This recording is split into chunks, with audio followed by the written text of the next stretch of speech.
way out of everybody's league. Now, with that being said, let's look at an advanced game, which for some reason isn't as imbalanced in terms of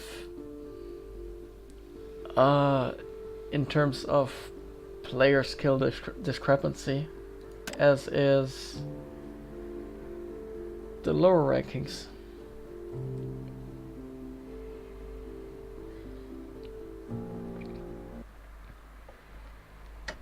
Unfortunately, the multiplayer base for this game is, I think, relatively small or very selective about which times it's active in.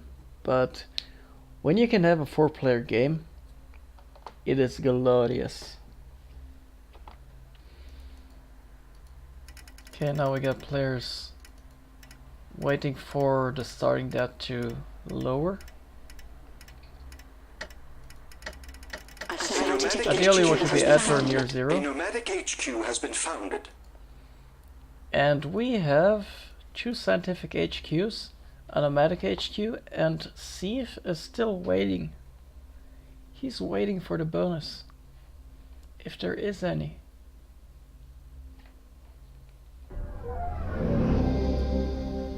SEATH touching down at higher value with a robotic HQ. So as we learned earlier, nomadic HQ, you can have 2 of these on the map, and you can have them at opposite sides Scientific HQ has been if you want. Is online. And Hikke really chose very strategically to build at silicon and aluminum as well as water. Meanwhile, Dertyde94, due to being a scientific HQ player, he built 2 steel mills directly on iron tiles and is producing steel through science. Meanwhile, a metal mine went down for aluminum over here, and here we have another scientific HQ immediately banking on water and steel, masses of steel in fact. A nomadic HQ has been upgraded. And DeathTacitus actually upgraded insanely fast to level 2. Leaving Hikke little option other than just to upgrade himself. Dertyde94 finally catching up, and SEATH is unfortunately falling behind here.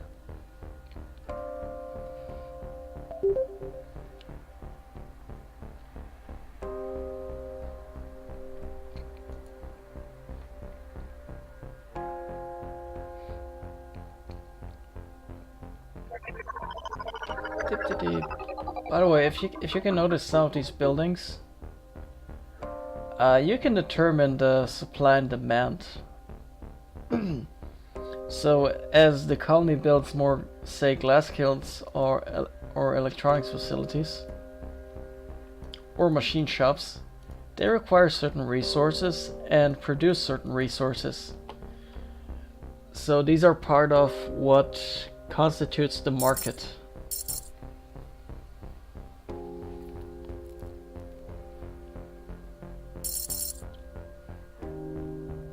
DeathTacitus touching down with the first nuclear plant, in fact 2 of them, which he put precisely where water pumps used to be. A nomadic HQ has been upgraded. And through the power of science, he's producing power. And I'm actually not quite sure where he's getting the uranium from. He's probably buying it. And DeathTacitus way ahead, as we can see. SEATH will eventually build a nuclear power plant first, because we can tell by the way he started with a water pump and a uranium mine. Hikke meanwhile completely banking on silicon and aluminum,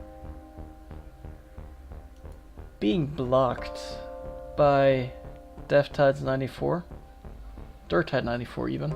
Dertyde would be such an amazing name though. Dertyde94 blocking Hikke by simply building a water pump next to his.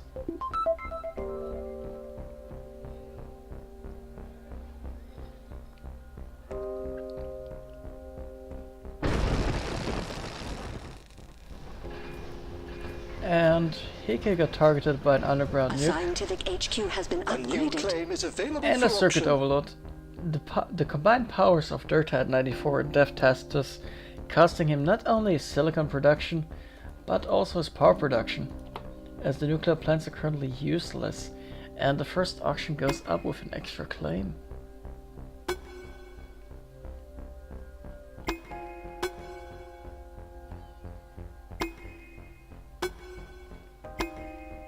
And whilst the betting is going on, all players are playing very nicely, very gentlemanly.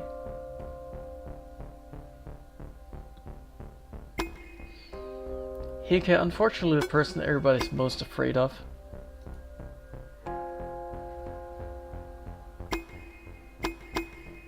Or maybe fortunately. I mean, you have to be infamous if you're placed number 2 on ladder. Sold.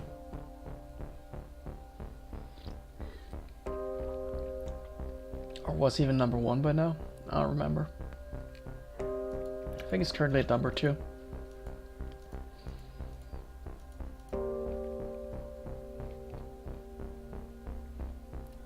Dertyde at a massive financial economic advantage.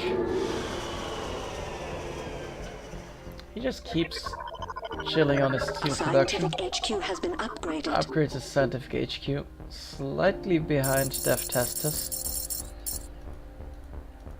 I should say massively behind DeathTacitus actually. 2 greenhouse farms and 2 electrolysis generators went down earlier. Meanwhile, Hikke is slowly recovering from the building overload. An entire minute for 2 out of his 3 power plants. DeathTacitus.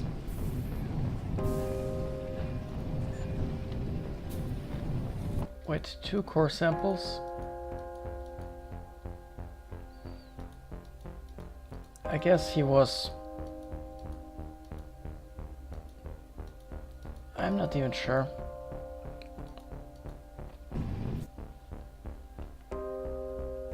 I'm not even sure what he was hoping to find here.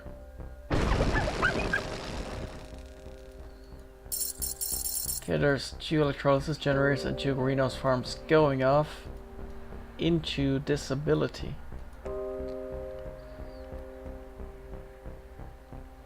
Or actually forced purchase of resources. I believe water is now being purchased forcibly for DeathTacitus. However, water is cheap, so it doesn't exactly affect him at all.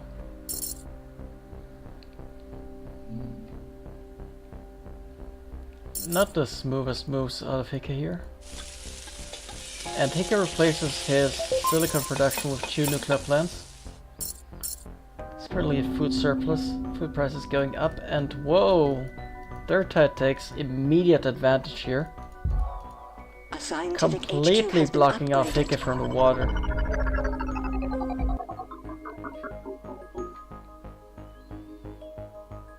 So currently we're in a mid-game. As the players continue to build fuel, build oxygen, and most importantly, stabilize their economy to then New land is be able to available for transition to option. the late game.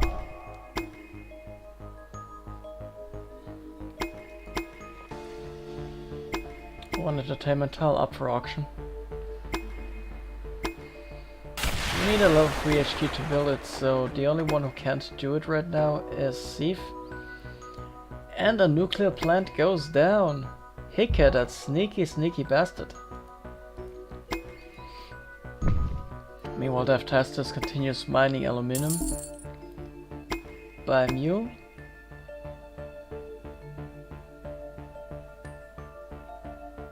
Congratulations.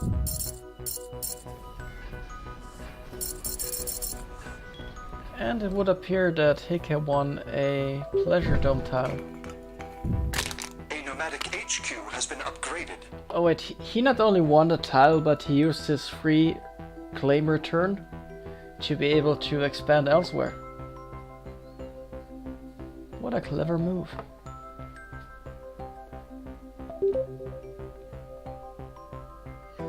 I just love this Rubik's Cube skin. I love the fact that it actually completes. A scientific HQ has been upgraded. Hikke expanding here for some more carbon. Carbon is important for both silicon and chemicals.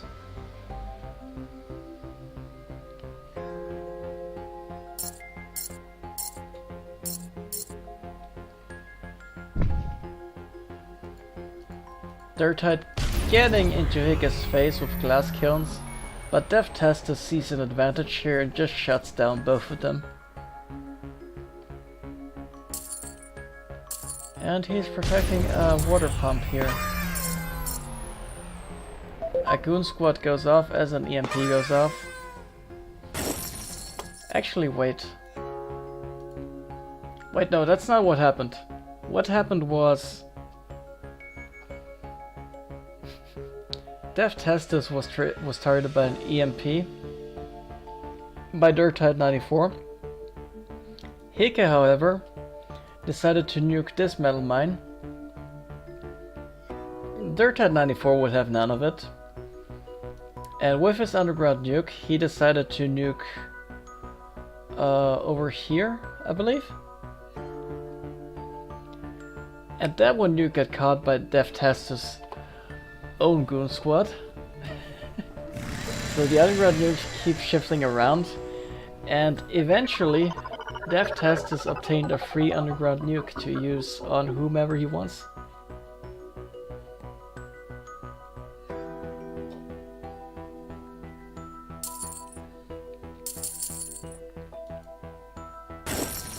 Little bit of a calm pace, Hikke expanding on his carbon production. 2 nuclear plants helping him support the entire decision.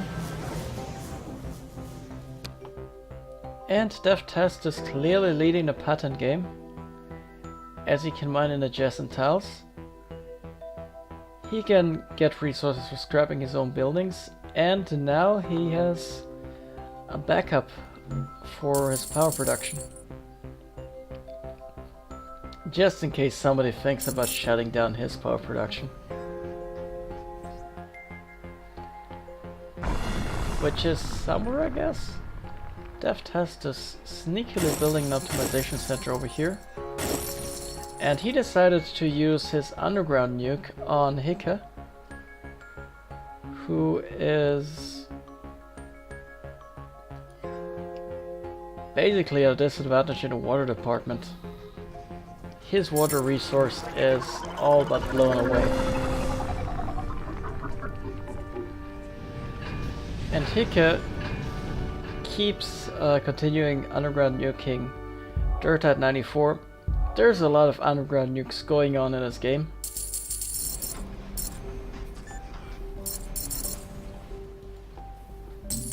On very, very interesting buildings. Such a wonderful plot of land. Dertyde forced to scrap his building and build a nuclear plant instead of the mine.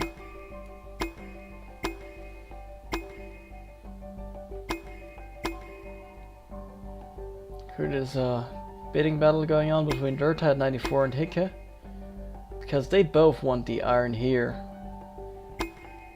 Hikke to block him and Dertyde to simply produce more iron, or more steel even.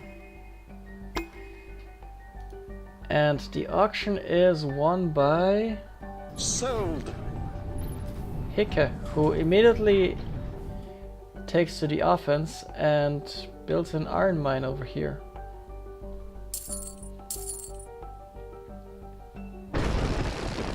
Meanwhile, DeathTacitus keeps optimizing his steel production.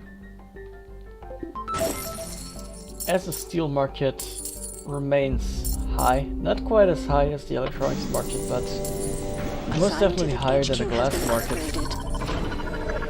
Higher than almost every market. HQ has been upgraded. So let's see, Hikke was targeted by another circuit overload, completely disabling the power production on his nuclear plants.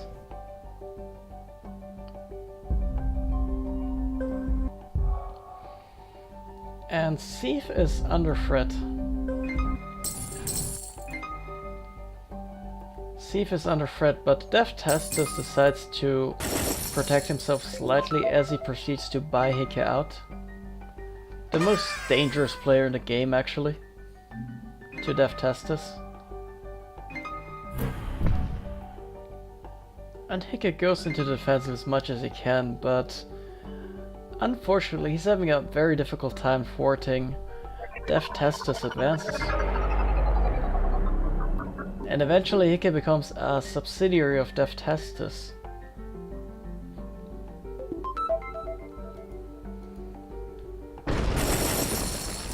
Now with a significant share of Hikke's profits, DeathTacitus continues to shoot himself in the foot a little, but shoot Dertyde94's foot a little more, as he forces a circuit overload on his nuclear plants and steel mills, forcing him not only to buy iron, but not produce a lot of energy. SEATH immediately sees an advantage in Hikke's being bought out and buys one available share. Dertyde immediately recognizes the my tongue. Dertyde94 immediately recognizes the threat that DeathTacitus poses and goes on the defensive by buying out some more of his own shares. Currently 2 unused tiles for SEATH, which he immediately builds upon farms. Let the bidding begin. And this is the most interesting auction, because while they're having a shares war over here, and Dertyde continues being highly protective of himself, DeathTacitus basically claims the financial instruments, which helps him gain even more finances by taking advantage of Dertyde94's debt. He basically gets a share of the interest rate that Dertyde pays, which is currently at 5%.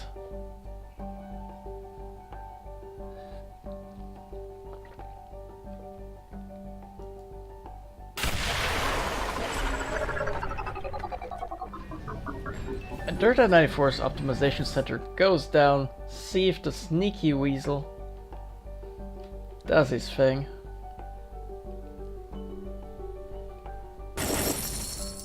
Dertyde continues falling into debt and is eventually knocked out of the black market with a D rate. Has been upgraded. A D bond rating basically means you can't purchase any offensive or defensive black market abilities. Only purchase claims and return claims. Dertyde extremely defensive of himself, leaving only 2 shares of his stock unclaimed as he buys 1 into DeathTacitus.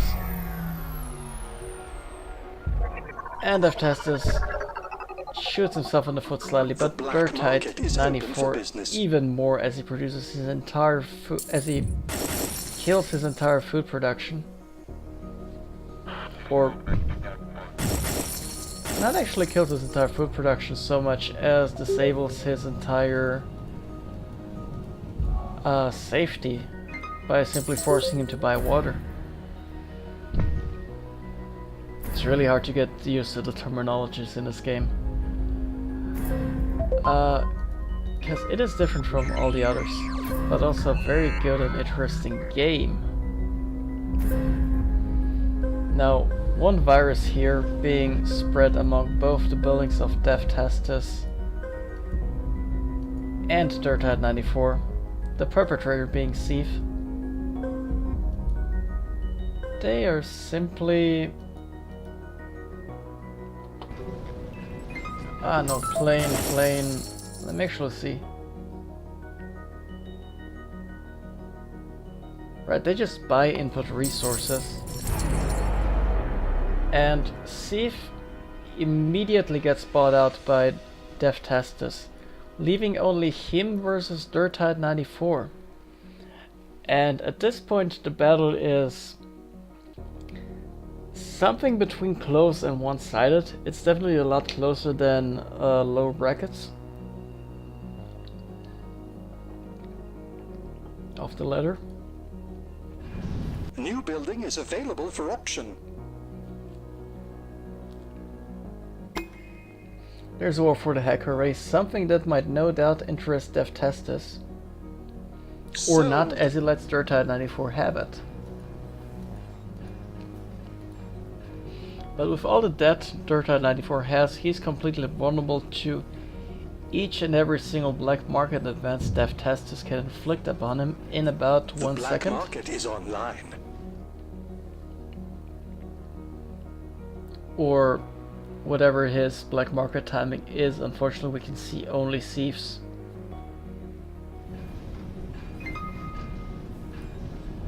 DeathTacitus goes on the offensive, buys another share in Dertyde94 stock, and another share,